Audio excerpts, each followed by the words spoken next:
자, 오늘 부채 한도 관련해서 CDS, 신용부도사, 요게 우리 시장에 어떤 영향을 끼칠지 그것 좀 말씀을 드리려고 합니다.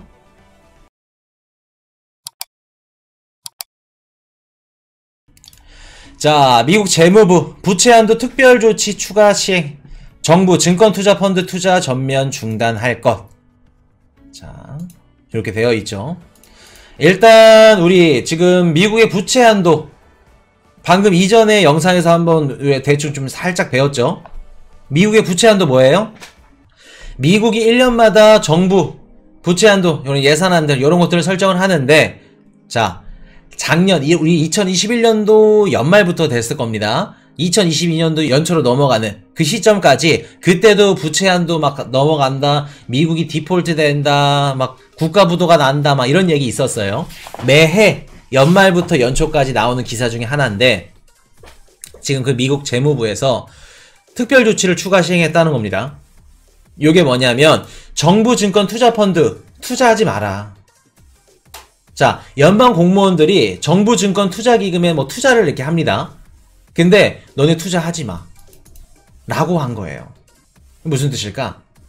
지금 미국 재무부, 미국 정부가 쓸 여윳돈이 부족하니까 너네 일단 투자 전면 중단해. 투자하지 마 라는 겁니다.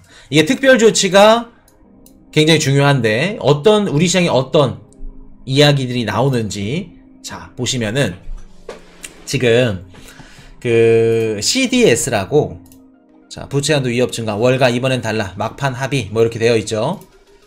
자, CDS 프리미엄 75.61bp로 급등. 작년 11월달 기사입니다. 6년 9개월 만에 최고. 요게 이때가 언제냐면, 미국 채권 시장의 유동성이 경색되면서 제니 옐런 누님이, 야, 우리 미국 부채 사줄까? 미국 채권 사줄까? 바이백 해줄까? 라는 얘기 기억나시는 분? 그겁니다. 바이백 얘기 나왔을 때, 아, 미국이 채권 시장이 흔들리는구나. 그때 CDS 프리미엄이 75.61bp로 급등을 해버려. 자, 아주 이 세상에서 제일 쉽게 설명을 한번 해드릴게요. CDS가 신용부도 수합이라고, 자, 국가부도 보험 요율을 의미합니다. 요게 이제 신용 파생 상품인데, 해당 업체가 파산을 했어. 파산하면은 채권이나 대출 원리금을 어떻게 돼요? 돌려받지 못할 수 있겠죠. 그러면 채무자가 부도 위험만 따로 떼어내서 어떻게 돼요? 거래를 하는 겁니다. 그래서 채권자는 수수료 개념의 프리미엄을 딱 지급을 하고 어떻게 돼요? 지급을 했으니까 채무 불이행에 따른 위험을 줄일 수 있는 신용 파생 상품. 어렵죠? CDS가 높아지면, 아, 위험해지는구나. 지금 위험하구나. 보험 요율이 높아지는구나. 자, 그렇게 보시면 되는데, 자, 보세요. 미국의 국가부도 위험이 높아질수록 신용부도 수합 프리미엄이 높아지는 구조입니다. CDS가 더 높아진다는 구조죠. 자, 프리미엄 75.16bp. 미국의 채권 상품들, 장기 채권들이 구매가 안 되고 막 거래가 안 되니까 CDS 프리미엄이 급등을 해. 이해되셨죠? 자, 그러면 CDS 프리미엄이 주식시장이랑 어떻게 될까? CDS 프리미엄이 높아. 그러면 주가는 어떻게 될까? 미국 주식 어떻게 돼요? 막 불안정하니까 당연히 하락하죠. 그럼 반대로 CDS 프리미엄이 낮아. 주가는 상승. 디커플링. 요렇게 오늘 보시면 되는데, 자, 최근에 미국 부채 한도 협상 나와가지고 막 이런 것들로 인해서 CDS 프리미엄이 소폭 상승을 했죠. 시장에 어떤 얘기가 나왔냐면, 야, 봐라. 2011년도에 공화당이랑 민주당이랑 서로 이렇게 쇼부가 안 돼가지고 S&P에서 진짜 절체절명의 위기, 미국의 신용등급을 강등시켜버립니다. 2011년도에. 그런 일이 다시 재발생되는 거 아니야? 라면서 시장의 불안감들이 형성되면서 CDS 프리미엄이 살짝 올라갑니다. 자, 그러면 지금 그런 상황인데 우리가 잘못 알고 계신 거. 코인이슈님, 그러면 예를 들어서 미국의 부채 한도가 100억 달러면 상한선을 넘었다 그래서 바로 미국이 채무 불이행이 되는 건가요? 요거는 아닙니다. 아닙니다. 근데 요런 얘기들이 나오고 뭐 재무부가 뭐 부채 한도 상한선을 넘겼고 이런 얘기들이 나오면서 CDS 프리미엄이 소폭이 아니라 그때는 이제 크게 올라가겠죠. 올라가게 되면 미국 주식들이 흔들리고 전 세계 자산 시장들이 흔들리니까 그것 때문에 우리 시장에 영향을 끼칠 수 있다. 그거를 방지하기 위해서 지금 제니 옐런 누님이 막 이렇게 인상 쓰면서 야, 좀 해줘라. 지금 좀 우리 공화당이랑 얘기 잘 끝내가지고 부채 한도 협상하자. 좀 증액해가지고. 안 되니까 특별 조치. 너네 정부증권 투자펀드 투자하지 마.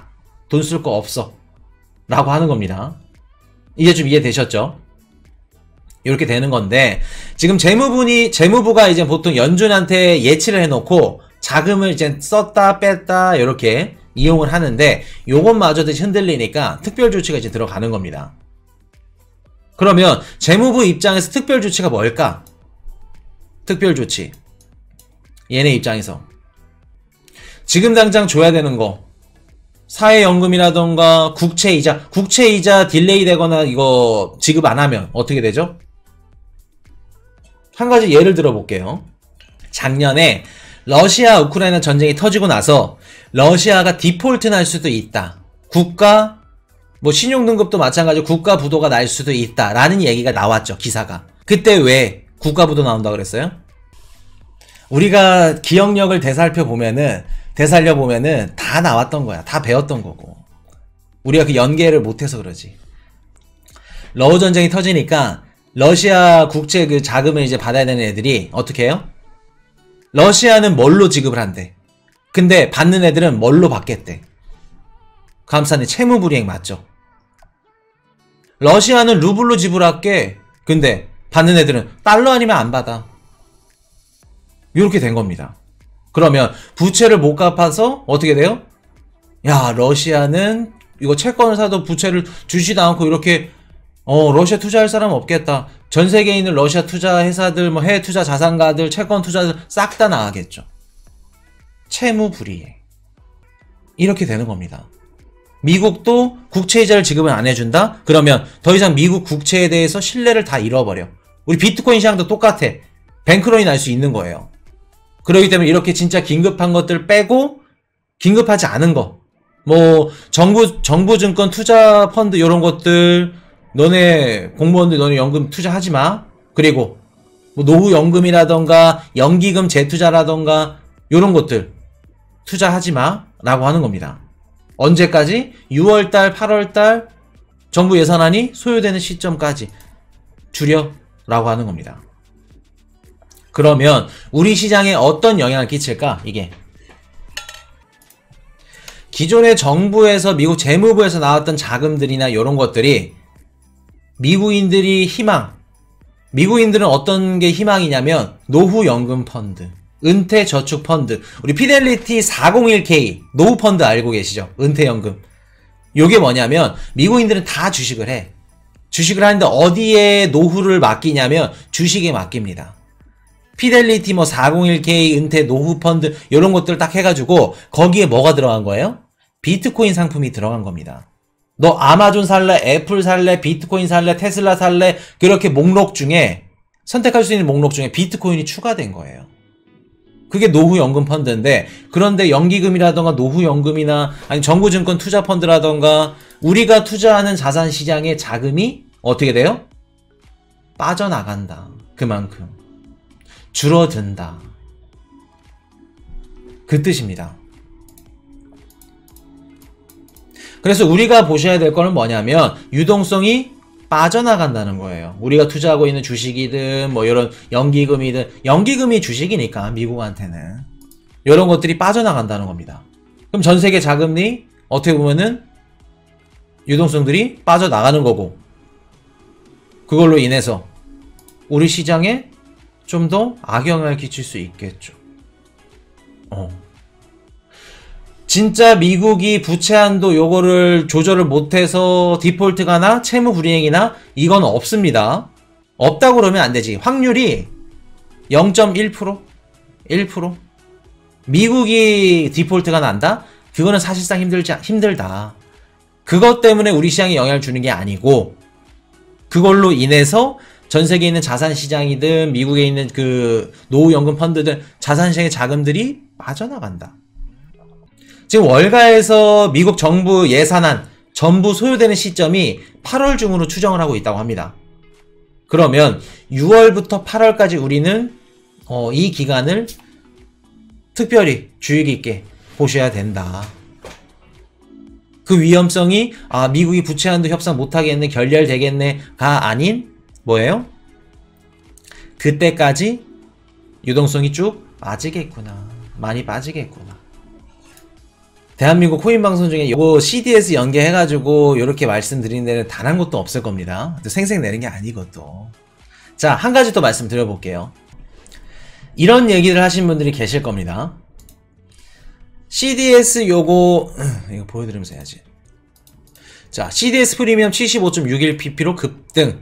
코인 이슈님, 2008년도 리먼 사태 때 전세계 경기 대공황이 터졌을 때 뭐가 터졌냐면 CDS 프리미엄이 급등하면서 전 세계에 있는 중앙은행들, 기업들 다 무너졌어요. 이번에도 그럴 가능성이 있으니까 우리는 전 세계 경기 대공황이 터질 거예요. 라는 말씀을 하시더라고요. 어떻게 생각하시나요, 우리 코인이슈 가족분들은? 맞습니다. 터지기 전에 CDS가 쭉 폭등을 했죠. 2008년도 우리가 유명한 베어 스턴스, 골드만삭스, 리먼 브라더스, 메릴 린치, 모건 스탠리, 얘네가 빅5. 지금의 JP모건, 뱅크 오브 아메리카, 웰스파고, 시티은행 이런 애들 자리에 베어 스턴스, 골드만삭스 이런 애들이 있었는데, 얘네들 빅5 투자은행의 레버리지 비율이 2007년도 기준에서 30배였다고 합니다. 적은 데는 25배에서 30배 가까이. 근데 그 30배 정도 레버리지, 대출을 땡긴 게 그때는 이제 우리 부동산 시장이 무너졌죠. 그때 이제 주택 소유자의 부도 가능성을 계량해가지고 보험성으로 만들던 상품이, 파생 상품이 CDS 상품이에요. CDS. 그러니까 30배 레버리지 땡긴 그 보험, 부도 가능성에 대해서 만든 상품이 30배짜리 CDS 파생 상품인데, 요게 탁 터지면서 전세계 경기 대공황이 발발됩니다. 그걸로 인해서 터지기 전에 터진 거 맞습니다. 근데 지금 그렇게 터질 수 있다 없다? 지금은 그렇게 터지기 힘들다. 터지기 힘들다. 2007년도 리먼 사태 딱 터지고 나서 G7이고 G20이고 다 모여가지고 서로 이렇게 파생 상품이 어떻고 무슨 ETF 상품 레버리지는 어떻게 땡기고 서로 투명하게 서로 이렇게 알자. 그때부터 제도화가 제대로 되어 있기 때문에 지금은 그렇게 터지기가 굉장히 힘들다. 시스템 리스크가 지금은 터지기 힘들다. 2007년도처럼. 그러한 이유로 인해서. 물론 다른 중국발 부동산 시장이 무너져서 중국이 무너져서 전 세계 다 이렇게 무너지고 그런 건 발생할 수 있겠지만, 그 이유로 인해서 터질 확률은 굉장히 낮다. 굉장히 낮다. 그렇기 때문에 우리가 경기 침체 들어갑니다, 미국이 부도로 납니다, 이런 것들은 걱정하실 필요 없다. 근데 시장의 유동성이 줄어든다는 건 우리한테 중요하다. 키포인트다. 그렇게 말씀을 드릴게요. 자, 보시면 다시 등장한 미국의 1조 달러 코인 발행 아이디어, 연방부채 한도 둘러싼 논제. 어떤 얘기가 나왔냐면, 제니 옐런 누님이 이게 안 되니까 공화당이 말을 안 들어. 야, 그러면 재무부가 1조 달러짜리 기념 코인을 찍자. 의회의 승인을 받지 않고도 기념 주화는 찍을 수 있지 않냐.